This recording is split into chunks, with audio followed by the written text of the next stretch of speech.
नमस्कार मित्रांनो. आज एक परत स्टाफ सिलेक्शनची जाहिरात आलेली आहे. दिल्ली पोलीसची हेड कॉन्स्टेबलची. सध्या पाठीमागच्या काही दिवसामध्ये एमपीसी मधली पण मरगळ थोडीशी झटकली गेलेली आहे. एमपीसी मध्ये पण कंटिन्युअसली व्हॅकन्सी सुरू आहे. अदर एक्झाम्स आहेत त्यांचं पण रिक्रुटमेंट व्यवस्थित सुरू आहे. परंतु कंपॅरेटिव्हली विचार केला तर आपण पोलीस भरती रिलेटेड स्टडी करणारे जे महाराष्ट्रातील मुलं आहेत त्यांच्यासाठी नवीन कुठलीही ऑपॉर्च्युनिटी नव्हती. पोलीस भरतीला जे लागतं तुमचं रनिंग असेल किंवा जम्प वगैरे ज्या प्रकार असतात म्हणजे फिजिकल जे लागतं त्याच्याशी मिळतं असलेली पोस्ट आहे. मग सर काही लोकांचा प्रश्न हा असतो, सर हे दिल्लीमध्ये हेड कॉन्स्टेबल आहे त्याला महाराष्ट्रीयन मुलं चालतात का? हो, बिलकुल चालतात. दिल्लीमधल्या ज्या पोस्ट आहेत त्याला महाराष्ट्रीयन नव्हे तर पूर्ण इंडियामधले कोणताही स्टुडंट त्याला कोणताही कॅन्डिडेट त्याला अप्लाय करू शकतो. त्यामुळे त्याचा काही प्रॉब्लेम नाही. वॅकन्सीज 835 आहेत टोटल. आणि तुमचं जे क्वालिफिकेशन आहे 12th किंवा डिप्लोमा. सर काही लोक काय करतात जस्ट 12वी 11वी 12वी करतात 10th नंतर. काही लोक 10वी नंतर 11वी 12वीला ऍडमिशन न घेता आपण डिप्लोमा करतात. तर ते इक्विव्हॅलंट जे असेल ते पर्यंत चालेल. तर याची जी वॅकन्सी दुसरा सगळ्यात मोठा प्रश्न आहे की भरपूर लोकांना असं वाटतं स्टाफ सिलेक्शन म्हणजे सेंट्रल गव्हर्नमेंटची एक्झाम आहे आणि त्यामुळं हे आपल्याला काही जमणार नाही. बिलकुलही तुम्ही फॉर्म भरा अथवा नका भरू, तुम्ही प्रिपरेशन करा अथवा नका करू. अगोदर डिटेल्स सगळे समजून घ्या. दुसरी गोष्ट, तुम्ही डिटेल्स समजून घेतल्यानंतर कुठल्याही तुम्ही एखाद्या वेबसाईटवर जाऊन गुगलवर जाऊन किंवा मी टेलिग्रामला जे आपल्या खाली टेलिग्राम चॅनलची लिंक आहे त्या टेलिग्रामवरती काही प्रिव्हियस इयर क्वेश्चन टाकतो. अगोदर क्वेश्चन पेपर सॉल्व्ह करून बघा. तुम्हाला कळेल की क्वेश्चन पेपरची लेवल खूप लो असते. तुम्ही करू शकता. बघा, तुम्हाला जर असं वाटलं क्वेश्चन पेपर बघा, क्वेश्चन पेपर बघून असं वाटलं की आपल्याला जमतंय, बाबा आपल्याला जमतंय, पाठीमागचे कट ऑफ देखील तुम्हाला सर्व दिलेले आहेत. याच्या अगोदर बोललेलो आहेत. कट ऑफ याचे फार कमी असतात. वाटलं तर कट ऑफची पण एक इमेज पाठीमागच्या मी टेलिग्रामला टाकून देईल. पाठीमागचे कट ऑफ्स बघा, पेपरची लेवल बघा आणि तुम्हाला असं वाटलं की आपण करू शकतो तर नंतर फॉर्म भरा. असं काही नाही की तुम्ही फॉर्म भरावाच. परंतु एक गोष्ट नक्की आहे की पेपरची लेवल बघा, स्वतः क्रॉस व्हेरीफाय करा आणि नंतर बघा. तर तुमच्या लक्षात येईल की पेपरची लेवल इतकी डिफिकल्ट नसते. फक्त आपल्याकडे अवेअरनेस नाही. आपल्याकडे अवेअरनेस नसल्यामुळे आपण ते करत नाही. आपले भरपूर महाराष्ट्रीयन स्टुडंट्स जे दिल्लीमध्ये जातात स्टाफ सिलेक्शनसाठी किंवा युपीसाठी, तर त्या लोकांना भरपूर, त्यामुळे मी भरपूरदा असं म्हणणं चुकीचं ठरेल, पण काही लोक माझ्याही परिचयाचे आहेत की जे दिल्ली पोलीसमध्ये सध्या पण कार्यरत आहेत, जे गेले होते युपीसी साठी किंवा स्टाफ सिलेक्शनसाठी, पण आज ते दिल्लीच्या पोलीसमध्ये PSI जी PSI पोस्ट असते तर SI म्हणतो आपण त्याला, तर त्या पोस्टसाठी त्यांनी एक्झाम देऊन तिथं पण जॉबला आहेत. म्हणजे महाराष्ट्रीयन मुलं या जॉबसाठी अप्लाय करतच नाही, हा पहिला गैरसमज काढून टाका. दुसरी गोष्ट, आता हे जे डेट्स आहेत, डेट्स तुमच्या समोर आहेत. मी थोडं बाजूला सरकतो, तुम्ही याचा एकदा स्क्रीनशॉट घेऊ शकता की तुम्हाला ऑनलाईन अप्लाय कधी करायचं वगैरे वगैरे. ऑब्व्हियसली नेहमीप्रमाणे आपल्याला माहिती आता परत परत सांगायची गरज नसावी की स्टाफ सिलेक्शनची एक्झाम म्हटलं की तुम्हाला लवकरात लवकर अप्लाय करायचं आहे, कारण नंतर त्यांची वेबसाईट हँग पडते. ठीक आहे. कम्प्युटर बेस्ड एक्झाम ही सप्टेंबर 2022 मध्ये आहे. म्हणजे आपल्याकडे टाइम भरपूर आहे, भरपूर टाइम असेल. बघा, त्यानंतर दुसरी गोष्ट जी आहे ती की the candidate who come within the range of merit of computer based examination equal to 20 times the number of vacancies in this category will be shortlisted for appearing in the physical endurance examination. याचं meaning काय? तुम्हाला 1:20 ह्या रेशोमध्ये 1:20 हा जो ratio आहे तर 20 पट मुलं हे तुमच्या फिजिकल एक्झामिनेशनसाठी बोलवले जाणार आहात. बघा, आता पहिली गोष्ट आहे, सर एक्झाम कुठं होणार आहे आमची? तुमची प्रिलिमिनरी एक्झाम जी आहे, कम्प्युटर बेस्ड एक्झाम जी आहे, तुमच्या आपापल्या गावाच्या शेजारी, जसं की कोणी औरंगाबाद असेल तर औरंगाबाद सेंटर आहे, पुणे सेंटर असेल तुमचं, सगळे सेंटर सांगतो महाराष्ट्रामध्ये. तर महाराष्ट्रामध्ये भरपूर सारे एक्झामिनेशन सेंटर आहे. तर पुणे आहे, मुंबई आहे, औरंगाबाद आहे, नागपूर आहे, भरपूर आहेत. सगळे सेंटर सगळे सांगून देतो. तर हे जे सगळे सेंटर्स आहेत तर या सेंटर्सला तुम्ही कम्प्युटर बेस्ड एक्झाम देऊ शकता. परंतु एकदा का तुमची प्री एक्झाम पास झाल्यानंतर तुम्हाला फिजिकल टेस्टसाठी दिल्लीला जावं लागेल. हे त्याने ऑलरेडी मेन्शन केलेलं आहे. फिजिकल टेस्ट दिल्लीला असेल आणि ऑब्व्हियसली तेव्हा आपण जाऊ पण शकतो, त्यात काय अवघड नाही. बघा, आता दुसरी पेमेंट. सर पेमेंट किती असतं? बघा, पेमेंट पे मॅट्रिक दिलेलं आहे ते 25,500 ते 81,100. आता पे मॅट्रिक्स म्हणून तुम्हाला थोडंसं एक पूर्ण आयडिया येणार नाही हे पे मॅट्रिक्स काय असतं, पण साधारण तुम्ही बघितलं तर 40,000च्या आसपास तुम्हाला पेमेंट मिळतं. दिल्लीसारख्या ठिकाणी 40,000च्या आसपास स्टार्टिंग पेमेंट मिळतं. ऑब्व्हियसली स्टार्टिंग पेमेंट 12-20 वरती 40,000 पेमेंट वगैरे म्हणजे ओके आहे, ते फार कमी पेमेंट नाहीये. हे जे वॅकन्सीज आहेत, वॅकन्सी तुम्ही कोणत्या कॅटेगरीचे आहात त्याच्यानुसार तुम्ही बघू शकता. जसं की बघा आता समजा फॉर एक्झाम्पल मेलसाठी ओपन कॅटेगरीच्या त्यानंतर एक सर्व्हिसमॅनच्या, तर एक सर्व्हिसमॅन आणि ओपन कॅटेगरी, ओपन मधल्या जे आहेत त्या अनरिझर्व्ह साठी 217, ओपन म्हणजे ओपन कॅटेगरी नव्हे, याचे दोन कॅटेगरी बघा, एक सर्व्हिसमॅन चेक आणि ओपन चेक, म्हणजे ज्या सगळ्यांसाठी अवेलेबल आहे, आणि एक सर्व्हिसमॅन म्हणजे फक्त त्या एक सर्व्हिसमॅन साठीच आहेत. तर बघा अनरिझर्व्ह साठी 217, ईडब्ल्यू साठी 50, ओबीसी साठी 123, SC ST साठी 59-54 असे टोटल तुम्ही सगळ्या जर बघितले एक सर्व्हिसमॅन वगैरे करून, तर मेलसाठी 559 आहे आणि फिमेलसाठी जे आहेत फिमेलसाठी 276 आहेत. इतका टोटल नंबर ऑफ वॅकन्सीज असतील त्या या पोस्टसाठीच्या. आता बघा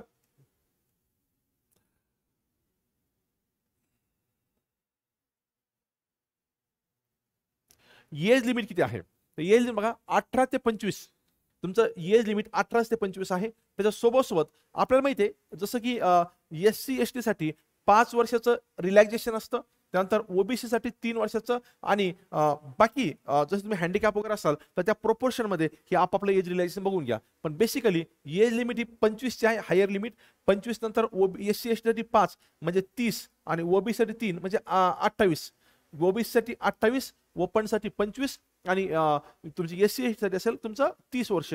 हे एज लिमिट एज असेल, आपलं एजचा क्रायटेरिया आहे. त्यानंतर बघा अदर क्वालिफिकेशन मध्ये तुम्हाला साधारण सिंपल जे सांगितलं ते आहे की त्यामध्ये बघा इसेन्शियल क्वालिफिकेशन जे आहे त्यामध्ये ऑब्व्हियसली 12वी लागतं आपल्याला, 10+2चं. याच्यासोबत काय आहे की आपल्याला इंग्लिश टायपिंग आणि हिंदी टायपिंग लागतं. भरपूर लोकांना काय वाटतं जसं की आपल्या महाराष्ट्रातली एक्झाम असेल तर आपल्याला टायपिंगचं सर्टिफिकेट लागतं. ऑब्व्हियसली ते सर्टिफिकेट काही लोक वेगळ्या मार्गाने मिळवतात, काही लोक इमानदारीने मिळवतात, जे काय असेल त्या मार्गाने आपल्याला पडायचं नाही. परंतु इथं तुम्हाला सर्टिफिकेट लागतच नाही. पहिली गोष्ट त्याने फक्त 30 वर्ड्स पर मिनिट आणि 25 वर्ड्स पर मिनिट इतकी टायपिंग असलेलं त्यांची रिक्वायरमेंट आहे. ते एक टेस्ट घेतात. बघा आता काही लोकांना वाटतं सर माझी तर ही टेस्ट झालेलीच नाहीये किंवा मला येत नाहीये. बिंदासपणे सांग, बघा तुम्ही आता आपल्याला जमतं हे फार मोठी हे नाहीये, म्हणजे फार मोठी रिक्वायरमेंट नाहीये. आणि एकदा जर का तुमचा रिझल्ट आला तर मधल्या काळामध्ये ही प्रॅक्टिस तुम्ही करू शकता. त्याच्यामुळे हा फार मोठा प्रकार नाहीये. तुम्हाला सर्टिफिकेट लागत नाही, इतकीच तुमची वर्ड्स पर लिमिट तुमची टायपिंग लागते, आणि जे की तुम्हाला करणं पॉसिबल आहे. त्यामुळे त्याबद्दल बिंदास राहा, टेन्शन घेऊ नका. ठीक आहे. दुसरी गोष्ट बघा आता काही सर एक्स्ट्रा जे आहेत बघा, काही लोकांना एक्स्ट्रा मार्क्सचं या ठिकाणी वेटेज आहे. जसं की ज्यांच्याकडे ENC सर्टिफिकेट असेल, ए कॅटेगरी असेल तर त्यांना 2% मार्क्स मिळतील जास्त, म्हणजे जे आपले टोटल मार्क्स मॅक्झिमम मार्क्स आहे त्याच्यात 2%, बी सर्टिफिकेट वाल्यांसाठी 3%, आणि C सर्टिफिकेटसाठी 5%. हे फक्त ENCCच्या सर्टिफिकेट वाल्यांसाठी आहे. बाकी लोकांनी विचारू नका. आपण ज्या लोकांकडे ENCC सर्टिफिकेट आहे त्यांना माहिती आहे ए सर्टिफिकेट काय भानगड असते, बी सर्टिफिकेट काय भानगड असते, C सर्टिफिकेट काय भानगड असते. याच्या व्यतिरिक्त आणखीन एक मार्क्सचं बोनस आहे. कदाचित तुमच्यापैकी भरपूर लोकांना माहित नसेल. राष्ट्रीय रक्षा युनिव्हर्सिटीमधून ज्या लोकांचं डिग्री आहे किंवा पोस्ट ग्रॅज्युएट डिप्लोमा आहे त्या लोकांसाठी जर ते डिस्टिंक्शन असेल तर 5% मार्क्स त्यांना एक्स्ट्रा मिळतात. फर्स्ट क्लास असेल तर 4%, सेकंड क्लास 3%, आणि पासिंग क्लास असेल तर 2% मिळतं तुम्हाला. पास क्लास असेल तर हे त्याचे क्लास आहेत. तर इतकं तुम्हाला एक्स्ट्रा मार्क्स इथं मिळतात. ठीक आहे. तर हे ज्यांना आहेत त्या युनिव्हर्सिटीतून जे पास आउट आहे त्यांना माहित असेल, बाकी लोकांसाठी नाही ही फॅसिलिटी. नंतर बघा अप्लाय करत असताना तुम्हाला काही गोष्टी लक्षात ठेवणं गरजेचं आहे. बघा भरपूर लोकांचे काय होतात फॉर्म पण त्या ठिकाणी रिजेक्ट होतात. त्यापैकी पहिली गोष्ट जी आहे बघा, अप्लाय करण्याचा फॉर्म्युला आहे, अप्लाय करण्याची प्रोसेस आहे. तर आपला सौरभ निलावर सर आहेत, ते तुम्हाला तो व्हिडिओ टाकतील, त्यामुळे सगळे प्रोसेस ते समजून सांगतील. पण त्याच्या अगोदर बघा तुम्हाला काय काय रिक्वायरमेंट असणं गरजेचं तुमच्याकडे. बघा पहिली रिक्वायरमेंट जी आहे ती आहे की तुमच्याकडं scan colour passport size photograph पाहिजे. कलर पासपोर्ट साईज फोटो पाहिजे की जो 3 महिन्यापेक्षा जुना नसावा, ज्याची JPEGचा फॉर्मॅटची साईज पण दिली 20 KB to 50 KB वगैरे वगैरे. त्यानंतर फोटोग्राफ कसा असावा वगैरे वगैरे हे सर्व डिटेल्स त्यांनी समोर दिलेले आहेत. तुमचं जर तुम्ही पूर्ण जर डिटेल्स पाहिलं याची पूर्णची पूर्ण PDF आपल्या टेलिग्राम चॅनलला पण आहे. फोटोग्राफ कसा असावा त्यांनी क्लिअर मेन्शन करून दिलेलं इमेजेसच्या फॉर्मॅटमध्ये, त्याला तुम्ही बघून घ्या. फोटोग्राफ तुमच्याकडे असणं रिक्वायरमेंट आहे पहिली गोष्ट तुमच्याकडे. नंतर साईन पण लागेल तुमची, स्पेसिमेन आपला साईन तर लागतेच आपल्याला, आणि फोटोग्राफ पण लागेल. ह्या दोन गोष्टी मला रिक्वायर्ड असतील. बघा आता फीस जी आहे फीस सगळ्या जनरल मुलांसाठी 100 रुपीज आहेत. बाकी वुमन कॅन्डिडेट्स ज्या कोणत्याही कॅटेगरीज असू द्यात, ओपन असेल, ओबीसी असेल, एससी एसटी, सगळ्या वुमन कॅन्डिडेटसाठी फ्री ऑफ कॉस्ट आहे. त्याच्यासोबत candidates belonging to schedule caste, SC आणि एसटी, हँडिकॅप आणि एक्स सर्व्हिसमेन जे आहेत त्यांना कुठलीही फीस नाहीये. म्हणजे बघा सर्व स्त्रियांना, सर्व वुमन कॅन्डिडेटला फीस नाही. त्यासोबत जे कोणी एससी एसटीचे आहेत, पीडब्ल्यूडी आणि एक्स सर्व्हिसमॅन कॅटेगरीतले आहेत त्यांना पण कुठल्याही प्रकारची फीस नाही. आणि बाकी लोकांना पण फीस फार कमी आहे, ती म्हणजे फक्त 100 रुपीज आहे. त्यानंतर बघा इथं एक दुसरी एक चांगलीच म्हणावं लागेल तर आपल्याला कधी काय होतं, कधी कधी आपल्याकडून काही चुका होतात फॉर्म भरत असताना. मग त्या चुका करेक्ट कशा करायच्यात, भरपूर एक्झामिनेशन मध्ये ते फॅसिलिटी आपल्याला अवेलेबल नसते. एसएससी ना विंडो करेक्शन नावाची सिस्टम सुरू केलेली आहे, ज्याच्यामध्ये तुम्ही फॉर्म भरल्यानंतर अप्लाय केल्यानंतर काही चूक जर झाली असेल तर तुम्ही त्याला करेक्ट करू शकता. त्याची प्रोसेस पण डिटेलमध्ये त्यात दिलेली आहे, तर तुम्हाला करेक्शन करणं शक्य आहे. तर बघा कधी करेक्शनची विंडो कधी ओपन होत, बा will provide a period of 5 days to enable candidates to correct or modify online application parameters. बघा आता after the closing date for receipt of online application, online ऍप्लिकेशनला अप्लाय करण्याच्या नंतर 5 दिवसानंतर तुम्हाला 5 दिवसाचा पिरियड दिला जाईल. त्याच्यानंतर की ज्यामध्ये तुम्ही करेक्शन करू शकता. म्हणजे तुम्हाला तुमचं काही चुकलं असेल तर चुकलेलं तुम्हाला करेक्ट करणं पॉसिबल आहे. ठीक आहे. दुसरी गोष्ट बघा आता याच्या पुढचं एक्झामिनेशन सेंटर. तर एक्झामिनेशन सेंटर बघा आता आपले महाराष्ट्रामध्ये जे आहेत, आय थिंक अमरावती, औरंगाबाद, जळगाव, कोल्हापूर, मुंबई, नागपूर, नांदेड, नाशिक, पुणे हे आपल्यासाठी सेंटर आहेत. जे कोणी तिकडच्या साईड गुजरात साईडचे तर तुम्ही बाकी तुमच्या आसपासचे काही सेंटर असेल ते बघू शकता. तुम्ही एक्झाम कुठून ते चालतं ते महाराष्ट्रामध्ये सेंटर आहेत. ऑलमोस्ट म्हणतो 1 2 3 4 5 6 7 8 9 सेंटर आहेत. भरपूर सेंटर आहेत महाराष्ट्रामध्ये. तुमचा डिस्ट्रिक्ट कुठं ना कुठेतरी यांच्यापैकी कुठं कुठे जवळ येऊन जाईल. ठीक आहे. तर तुम्ही कोणत्याही सेंटरला अप्लाय करू शकता. त्याच्यानंतर एक्झामिनेशन पॅटर्न आहे तो पॅटर्न असा आहे बघा, ज्यामध्ये सीबीटी आपण म्हणतो किंवा कम्प्युटर बेस्ड एक्झामिनेशन जे आहे ती 100 मार्क्सची असेल. बघा फिजिकल टेस्ट जी आहे ती क्वालिफाईंग नेचरची आहे, तर कुठलेही मार्क्स नाही आहे. त्यानंतर टायपिंग टेस्ट आहे ज्याला 25 मार्क्स आहे आणि सोबत कम्प्युटर टेस्ट आहे जी पण क्वालिफाईंग नेचरची आहे. तर म्हणजे सिंपल तुम्हाला टायपिंग टेस्ट आणि कम्प्युटर बेस्ड एक्झाम या 2ला मार्क्स आहेत. बाकी तो 2 एक्झाम क्वालिफाईंग आहे. तर आता बघा कम्प्युटर बेस्ड एक्झामिनेशन. दुसरी गोष्ट इथं बघा there will be negative marking of 0.50 marks for each wrong answer. Generally ही जी रॉंग आन्सरची निगेटिव्ह मार्किंग असते 1/4 असते, म्हणजे 0.25 असते. पण त्यांनी क्लिअर मेन्शन केलंय there will be negative marking of 0.50 marks for each wrong answer. म्हणजे तुम्हाला क्वेश्चनला फेकता येणार नाहीये. तर तुम्हाला जितके क्वेश्चन तुम्ही शुअर आहात तितके क्वेश्चन तुम्हाला सॉल्व्ह करणं एक्सपेक्टेड आहेत. लँग्वेज जे असेल तर हिंदी आणि इंग्लिश या 2 भाषेमध्ये हे पेपर तुम्हाला अवेलेबल असतील. मराठीमध्ये पेपर नसतो, पण मराठी आणि हिंदीमध्ये काही फार जास्त फरक नाहीये, त्याच्यामुळे टेन्शन घेऊ नका. मी अगोदर सांगितल्याप्रमाणे अगोदर प्रिव्हियस इयरचे पेपर सॉल्व्ह करून पहा, तुम्हाला जाणवेल की काही जास्त फरक नाहीये. बघा सिलेबस जो आहे त्यामध्ये जनरल अवेअरनेस म्हणजे सामान्य ज्ञान, क्वांटिटी ऑप्टिट्यूड म्हणजे गणित, जनरल इंटेलिजन्स म्हणजे बुद्धिमत्ता, इंग्लिश लँग्वेज म्हणजे इंग्लिश आणि कम्प्युटरचा पार्ट आहे. तर बघा या प्रत्येकांना जनरल अवेअरनेस आणि क्वांटिटी ऑप्टिट्यूड म्हणजे मॅथला 20 क्वेश्चन 20 मार्कला आहे. रिजनिंग आणि इंग्लिश 25 क्वेश्चन 25 मार्कला आहे आणि 10 मार्क्सला तुम्हाला कम्प्युटरचा पॅटर्न आहे, म्हणजे कम्प्युटर विचारलं जाईल संगणक. तर अशा प्रकारे 100 क्वेश्चन्स 100 मार्क्सला असेल आपल्याला. याच्यामध्ये बघा आता सर याच्यासोबत काही फिजिकल किंवा काही आम्हाला इतर काही लागतं का? हो बिलकुल लागतं. बघा काय काय लागतं ते आता बघून घ्या. आपलं मेल कॅन्डिडेटसाठी तुमचं ऑब्विसली जे काय आपल्याला फिजिकल इंड्युरन्स टेस्ट आहे ती क्वालिफाईंग नेचरची. पण बघा तुम्हाला 7 मिनिटांमध्ये तुमचं वयानुसार बघा मी एकाचं समजून सांगतो, तुमचं वय ज्या कॅटेगरीत असेल त्यामध्ये बघू शकतो तुम्ही. अप टू 30 इयर्स म्हणजे 30 वर्षापर्यंतचं वय असेल त्यांना ऑब्विसली मोस्ट ऑफ द तुमच्यापैकीचे कॅन्डिडेट याच कॅटेगरीत येतात. हे एक्स सर्व्हिसमॅन एक्स सर्व्हिसमॅन असेल किंवा दिल्ली पोलीस म्हणजे आहेत कॅन्डिडेट त्यांसाठी हे वय थोडंसं रिलॅक्स केलेलं आहे. परंतु जनरल लोकांसाठी बघा सगळ्यांसाठी 7 मिनिटांमध्ये 1600 मीटर तुम्हाला धावायचे, जे की पोलीस भरतीवाल्यांना माहिती आहे की हे करणं पॉसिबल आहे. त्यानंतर बघा लॉंग जम्प जे आहे 12.5 फूट गेली पाहिजे. त्यानंतर हाय जम्प तुमची 3.5 फीट पाहिजे. जे कोणी पोलीस भरती तयारी करतात त्यांसाठी साध्या गोष्टी आहेत, फार जास्त डिफिकल्टी नाही. ऑब्विसली इतकं काही सोपं नाहीये पण ते पॉसिबल आहे की जे तुम्ही इकडे पण करता. त्यानंतर बघा फिमेल असाल तर तुम्हाला 5 मिनिटांमध्ये 800 मीटर धावायचे. लॉंग जम्प 9 फूट आहे आणि हाय जम्प जे आहे ती 3 फीट आहे. तर हे तुम्हाला फिजिकलच्या ज्या गोष्टी आहेत ह्या पण तुम्हाला मस्ट आहे त्यामध्ये. त्यानंतर बघा हाईट किती लागते, तर पुरुषांसाठी बा 165 सेंटीमीटर्स हाईट जी लागते 165 सेंटीमीटर लागते मेल कॅन्डिडेटसाठी.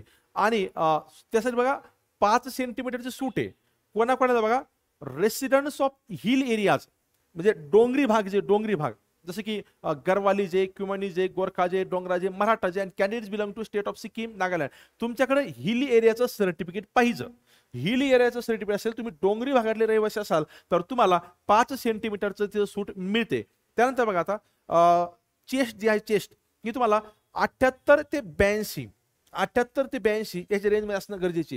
हे 70 to 82 काय न फुगवता 78 पाहिजे आणि फुगवल्यानंतर 82 भरली पाहिजे, म्हणजे तुम्हाला 4 सेंटीमीटरचं एक्सपान्शन निडेड असतं. आणि त्यामध्ये पण जे लोक खाली दिलेल्या कॅटेगरी पैकी आहे त्यांना 5 सेंटीमीटरची सूट दिलेली आहे. ठीक, म्हणजे बेसिकली तुम्हाला 165 सेंटीमीटरची असणं हाईट गरजेचं आहे. आणि त्यासोबत जर तुम्ही डोंगरी भागातले असाल तर तुम्हाला 5 सेंटीमीटरचं जे सूट आहे, म्हणजे डोंगरी भागातल्या मुलांसाठी 161 सेंटीमीटर आहे, 161.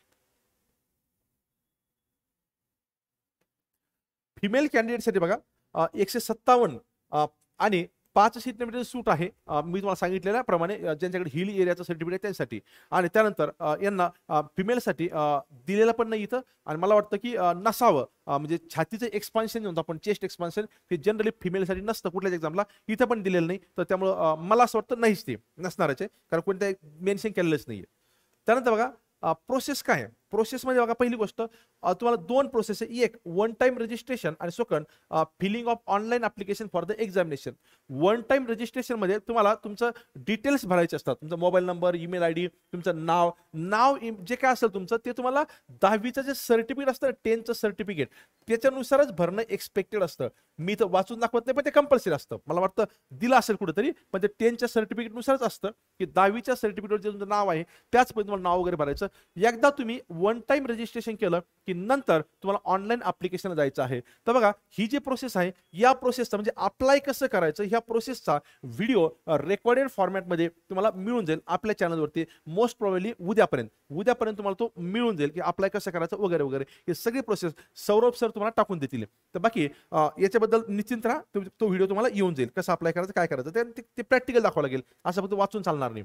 सर बुक्स कोणते रेफर करायचे आणि प्रिपरेशन कशी करायची, तर साधा आणि सिंपल मी म्हणेल की बाबांनो की तुम्हाला कुठल्याही प्रकारचं बघा आता बुक्स आणि प्रिपरेशन केसमध्ये माझी स्ट्रॅटेजी थोडीशी वेगळी असते.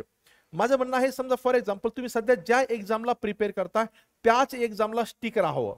तुम्ही फक्त दिल्ली पोलीसची एखादी एक्झाम आली म्हणून वेगळा अभ्यास करावा असं बिलकुल नाहीये, ते पॉसिबल नाही आपल्याला.